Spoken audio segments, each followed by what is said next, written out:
So are these plant-based burgers healthy or not? Right? And the answer is, compared to what? Eating is kind of a zero-sum game, right? Every food has an opportunity cost. Every time we put something in our mouth, right, it's a lost opportunity to put something even healthier in our mouth. So if you want to know if something is healthy, you have to compare it to what you'd be eating instead. So, for example, are eggs healthy, right? Compared to breakfast link sausage? Yes. But compared to oatmeal? Not even close, right? But look, sausage is considered a Group 1 carcinogen. In other words, we know consumption of processed meat causes cancer. Each 50-gram serving a day, that's like a single breakfast link, was linked to an 18% higher risk of colorectal cancer. So the risk of getting colorectal cancer eating one link a day is about the same as the increased risk of lung cancer you'd get breathing secondhand smoke all day living with a smoking spouse. So, compared to sausage, eggs are healthy, but compared to oatmeal, eggs are not. So when it comes to Beyond Meat and Impossible Burger, yeah, they may be better in that they have less saturated fat, but hey, you want less saturated fat, and plant-based meat alternatives are no match for unprocessed plant foods such as beans or lentils. A bean burrito, lentil soup could certainly fill the same culinary niche as a lunchtime burger, but if you are going to have some kind of burger, it's easy to argue that the plant-based versions are healthier, right? There is a sodium issue, and it's not that much, if any, lower in saturated fat, since they use coconut oil, which is basically just as bad as animal fat. There's not much advantage on that front. Though the total protein is similar across the board, does this matter? Right? Is there any advantage to eating plant protein over animal protein? Let's look at the association between animal and plant protein intake and mortality.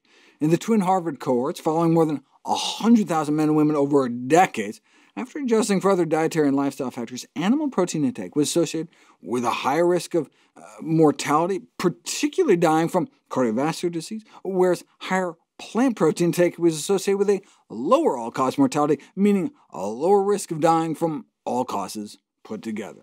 So replacing animal protein of various origins with plant protein was associated with lower mortality, especially if you're replacing processed meat and egg protein, which were the worst. But when it comes to living a longer life, plant protein sources beat out each and every animal protein source, not just better than bacon and eggs, but better than burgers, chicken, turkey, fish, and dairy protein. Together with other studies, these findings support the importance of protein sources for the long-term health outcomes and suggest plants constitute a preferred protein source compared to animal foods. Why? Well, unlike animal protein, plant protein has not been associated with increased levels of the cancer-promoting growth hormone IGF-1, for example. Now, soy protein is similar enough to animal protein that at high enough doses, like eating 2 Impossible Burgers a day, you may bump your IGF-1. But the only reason we care about IGF-1 is cancer risk, and if anything, higher soy intake is associated with a decreased risk of cancer. For example, a recent systematic review and meta-analysis found that soy protein intake was associated with a decreased risk in breast cancer mortality. We're talking a 12% reduction in breast cancer death associated with each 5-gram-a-day increase in soy protein intake. But the high soy groups in these studies were on the order of more than 16 grams a day, associated with a whopping 62% lower risk of dying from breast cancer. More than 10 grams of soy protein a day may be good, associated with cutting breast cancer mortality risk nearly in half, and getting more than 16 grams a day may be better, which is like 1 Impossible Burger a day, but we simply don't know what happens at consumption levels far above that. Plant protein has also been linked to lower blood pressure, reduced LDL cholesterol, and improved insulin sensitivity. No wonder substitution of plant protein for animal protein has been related to a lower incidence of cardiovascular disease and type 2 diabetes. Indeed, 21 different studies following nearly 500,000 people in high animal protein intakes were associated with increased risk of type 2 diabetes, where even just moderate plant protein intake was associated with a decreased risk of type 2 diabetes. Okay, but these were just observational studies. They all tried to control for other dietary and lifestyle factors, but you can't prove cause and effect until you put it to the test.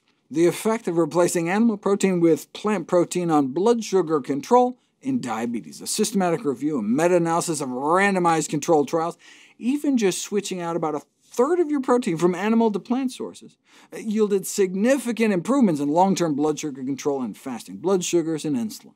You can do the same thing looking at cholesterol. Here's a systematic review and meta-analysis of randomized controlled trials on the effect of plant protein on blood fats. And indeed, swapping in plant protein for animal protein decreases LDL cholesterol. And this benefit occurs whether you start out at high cholesterol or low cholesterol, whether you're swapping out dairy or meat and eggs, and whether you're swapping in soy or other plant proteins. I mean, we've known about the beneficial effects on soy and cholesterol going back nearly 40 years, but other sources of plant protein can do it as well. Yeah, but we're not swapping beans for beef. I mean, these products are mostly just isolated plant proteins, mostly pea protein isolate in the case of Beyond, and concentrated soy protein in the case of Impossible. Right? If you just isolate out the plant proteins themselves, are you still going to get benefits? Yes, surprisingly. Check it out. Interestingly, the researchers concluded that they did not find a significant difference between protein isolate products and whole food sources, suggesting that the cholesterol-lowering effects are, at least in part, attributable to the plant protein itself, rather than just the associated nutrients. So it's not just because plant protein travels with fiber or less saturated fat. Plant proteins break down into a different distribution of amino acids. So it's like if you give people arginine, an amino acid found more in plant foods, that alone can bring down people's cholesterol. And even plant protein concentrates used in these products aren't pure protein, retaining a few active compounds such as phytosterols and antioxidants, which also can have beneficial effects.